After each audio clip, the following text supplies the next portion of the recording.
อะไรวะสบายดีพ่อแม่พี่น้องตอนนี้น้องเดียกำลังสิขึ้นขั้นใดเดือนน้องจันขึ้นไปได้เนาะปะแม่นะคะก็สิขึ้นไปเถิงแล้วเนาะคือไหวแท้ สบายดีทุกคน ตอนนี้กำลังขึ้น ห่วงเนาะน้องจันเมาร โอ้ ถ ย ไฟ น้องจันผลยางบ่ถาเฮาเนาะหาแน่จันน้องจัน แม่เนาะ น้องจันอู้ ทายกันดีเฮาก็เนาะ หาแน่ พูน ตอนนี้หานขึ้นขั้นใดเดือนเด้อพ่อแม่พี่น้องนี่ญาติวงนี้มันหนี ขึ้นมา ไป แต่ใส่เนี่ยขึ้นมาแต่ใส่ ขึ้นมาแต่พื้นดิน มาติดปืนดินมุดดินมากกว่า ตอนนี้เฮามุดดิน ข้ามนำเจ้าพญาพุ่น เดี๋ยว เรือเสือ เดี๋ยว เมื่อคืนนี้เนาะร้านหน่อยโทรมาว่าเอ้ยเดียเจ้าไปอยู่ในพื้นดินหันจะหันใจออกบ่เพิ่นว่าหันใจออกอยู่เนาะฝากคลิปนี้ถึงร้านแกหน่อยเฮาแน่เนาะ แม่เนาะหายใจออกอยู่ นี่มันมีวัดนั่น อ่ะโอ้มีค่าได้เดือนอีก เนี่ย ไปให้มันแดงสะนะเพราะมันสะนะ จากไรที่สองสาม อ้าว ไป ไปได้บ่ไปได้บ่คือไหวแท้ คนก่อนที่สาบ่บ่มา โอ้นี่เอ้าอีหยังว่าครึ่งห้า โอ้แบบวัดนี่บ่วัด วัดในใต้ดิน ท่านหอดวัดที่สถาน โอ้ ที่ บ่ทันหอดวัดบ่เนี่ย น้ำวัด งามขนาดซ้ำนี่ยังงามเพราะแห้งเลยหอดวัดสิบ่ซ้ำอันนั้นบ่โอ้เขาเจ้าออกแบบงามแห้งเนาะปลื้มแห้ง ออกแบบข้างบนพ่อแม่พี่น้องสุดอลังการ ไทยเนี่ย โอ้ยอู้ขี่ดิบมีดิบอีกพาดน้องจัน แก้วที่แก้ว มันนี่ก็มี FC มินมาบอกมาเนาะโอ้ยเขาว่าเดือใจเด้เดือใจที่เขาบอกว่าตีแต่เบาแห้งบ่ได้แล้วเขาจะว่าขวัญเตะพ่อพี่น้อง เป็นหยังคือหัวขวัญ คงจะอดไว้อยู่ที่ว่าเบาแห้งบ่ได้นี่ แม่นเนาะข้อหัวเนี่ยน้องจันนี่เบาแห้งบ่ได้ ตอนนี้เบาได้ได้น้องจันบ่มีโคตร นี่เด้เฮาไปใส่ อยากเรียนประตูวัดพระแก้วว่า ใส่ โอ้นี่เด้ประตู เฮาไปทางนี้บ่ เขาทางนี้ได้บ่ ไปเบิ่ง โอ้ วัดที่ว่าวัดพระแก้วมรกตหั่นบ่ แม่ โอ้ แม่นี่เป็นประตูจำลอง ขนาดประตูจำลอง เฮาเลยเห็นบ่พาแกมรกตเฮาไป ขั้นเขาวัดพระแก้วเอง โอ้เขาบ่ได้ เป็นหยังคือเขาบ่ได้ เขาได้ อ่ะ ที่เขาว่าเรา เขา อย่าเขา จากเขา แม่น เขาไปไหว้วัดไหว้พระแก้วมันคน บ่หนูอยากได้ยินเขาเจ้าบอกว่า ถ้าเฮาเขาวัดตรงได้เสียค่าเขาแม่นบ่พ่อแม่พี่น้อง เสียเขา500 โอ้ยบ่เขาดอกเนาะเพราะว่า ไปดิปะ เพราะว่าเขาสิมีเป้าหมายของเขาอยู่แล้วพ่อพี่น้องปะสวยอลังการ ไปวัดเนี่ย วัดพุงอรุณ มื้อนี้สิไป พุงฮารุน มื้อนี้สิไปวัดทุ่งอรุณพ่อแม่พี่น้อง ดูแนะนำเพิ่นเดินไปวัดยัง วัดทุ่งอรุณ พุงฮารุนเพิ่นว่า วัดหยังซะ โอ้ โอ้วัดอรุณบ่แต่ก็บ่เป็นหยังดอกเนาะเฮา วัดอรุณวราราม บ่เป็นหยังเฮามาเพิ่มเติมให้พ่อพี่น้องฟังไทยไปตอนนี้ก็ไปสิไปไสต่อไปต่อเด้อวะ มาทพีวัดพุงฮารุนหรือว่าวัดอรุณวราราม ลงมันไรคือ ลง ไปหยอดยันออก โอ้มีใจเดียนอีกบ่นี่ เอาเรียน โอ้ ตอนนี้เฮาก็สิไปวัดอรุณเนาะพ่อพี่น้องน้องจันก็สิพาพ่อพี่น้องไปวัดอรุณ เป็นจังได๋ พ่อพี่น้องกันรุณแม่นบ่น้องจันหูได้หา เฮ็ด FC บอกว่าแต่บ่ทันขึ้นมาเพิ่นว่าอยากให้น้องจันกับน้องเดียหันไปใส่ชุดไทยให้เบิ่งแม่ว่าสิงามส่ำใด น้องจันอยากใส่แห้งน้องจันไฟฟันมาไหวแต่โดนเลย เมื่อคืนนี้เนี่ยไปยืมเงินมาได้ยืมเงินมาเลยสิไปใส่ชุดให้ FC เบิ่งโดยเฉพาะจะได้คลิปนี้ก็ให้แตกแสนวิวเด้อพ่อพี่น้องไปทางอะไร ตอนนี้เฮาก็สิพาพ่อพี่น้องไปกันเลยเนาะ ใส่อามาขนมไอติมค่ะแบ่งขนมกันก่อนพ่อพี่น้องบ่แม่นขนมในหมักแต่โอ้ยในหมักแต่เฮียล่ะ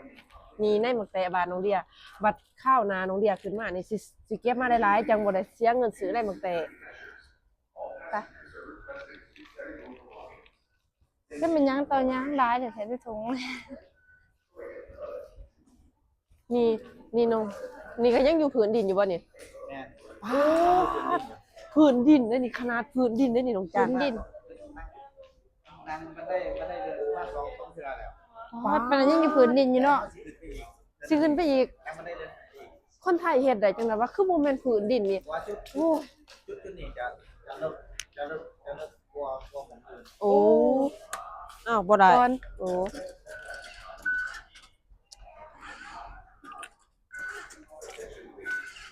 คลิปนี้เนาะ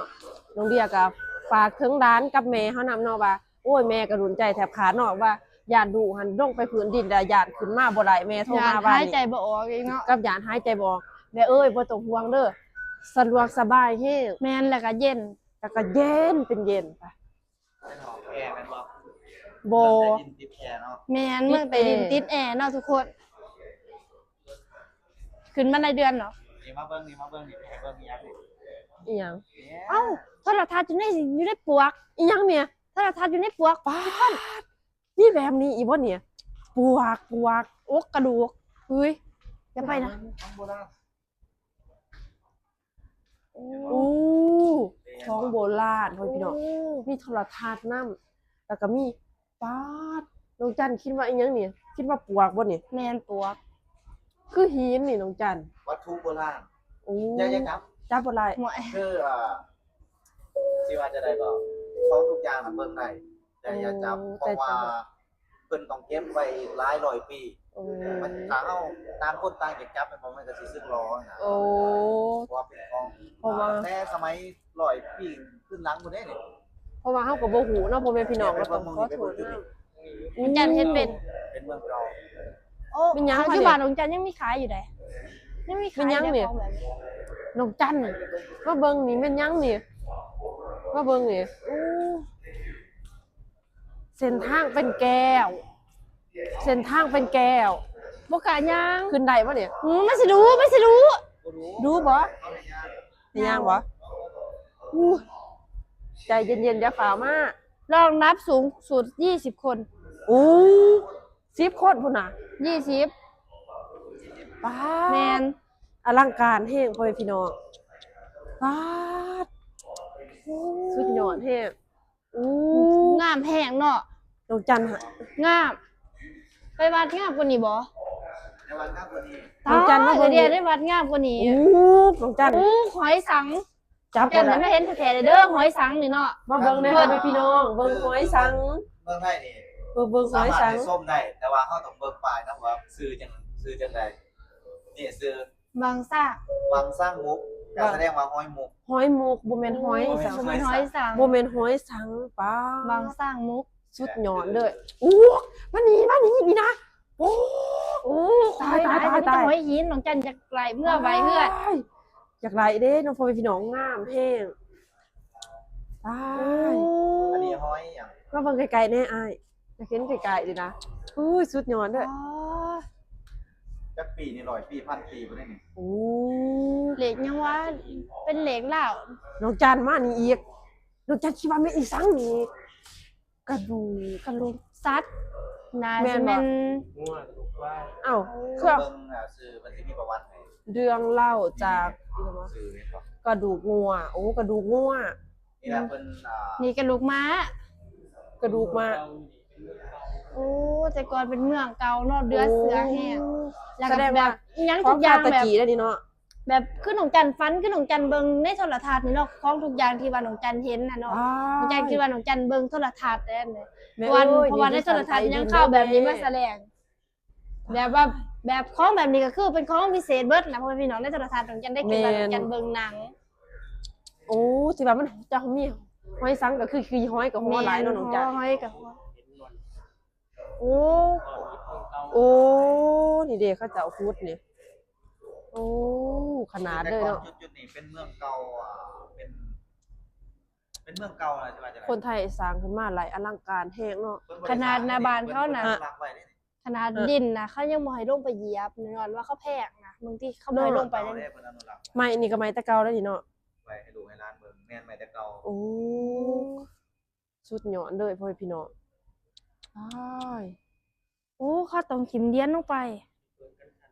อธิษฐานนะครับ มันกันเป็นไรเด้อ อธิษฐานแล้วก็ถิ่มเหรียญลงไปนี่ โอ้ ป้าสุดยอดเลยเนาะโอ้อธิษฐานน่ะก็ทิมโอ้มาน้องจันก็สิขอพรขอให้ถึงเด้งรางวัลที่1เด้อพ่อ ถือได้เองเนาะ บ่ที่จริงอ่ะก็ในใจก็บ่ได้ขอแบบ ว่า นั้น หน่อย เนาะ ก็แล้วเขาบ่ให้เจ็บบ่ให้ไข้แค่นั้น ว่าหน่อยขอแค่นั้นบ่ เพราะว่าถ้าเฮาบ่เจ็บบ่ไข้ก็ถือว่าดีแล้วชีวิตในศาสตร์นี้เจ็บป่วยนี่เป็นสิ่งสำคัญอยู่เด้ ถึงเขาสิมีเงินได้สำหรับกระทางเราเจ็บป่วยเขาก็ตามบ่ได้ กระต่ายแม่นบ่ แม่น ยืนลงไปด้วยบ่ยืนไปได้เนาะโอ้เฉพาะว่าเห็นเหรียญเนาะพ่อพี่น้องและ อธิษฐานน้องเดีย คอยบ่ อธิษฐานครับ อธิษฐานบอกว่าขอให้น้องเดีย เว้าความจริงบ่ บ่อยากเว้าไปเลย ขอให้น้องเดียสมหวังกับผู้บ่าวไทยแน่นอน ขอให้น้องเดียหันมีสุขภาพแข็งแรงเนาะขอให้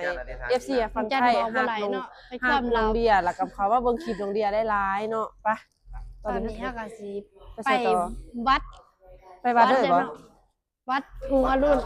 วัดอรุณวราราม นี่น้องจันท้องชีอีสังท้องเมืองเก่าเที่ยว นี่ ทาง นะ ใหม่ โอ้งามแท้ อู้ โอ้เขาจะเอาหยังมาเฮ็ดวะ กำลังเคยเห็นเบิ่งนี่เฮือนเป็นยังไง อันนี้ ยิวสยามบ่ แบบจำลองขึ้นไปทางเทิง โอ้ ขึ้นไปทางเทิงจะเป็นแบบนี้ โอ้ตัวว่าเขาเห็นหั่นเด้จะเด้แม่นบ่ ครับ เสื่อมสยามอู้น้องจันนี่เด้ทางลงสะพานคำว่าใดเดือน ขึ้นไปก็จะเป็นนี่นะ เป็นนี่บ่ เนี่ย โอ้ขึ้นไปบ่ ไป เข้าให้ขึ้นบ่ขึ้นได้บ่เนี่ย แผนที่เนาะว่าเขาจะไปไสจะไปไส โอ้แบบประเทศไทยนะ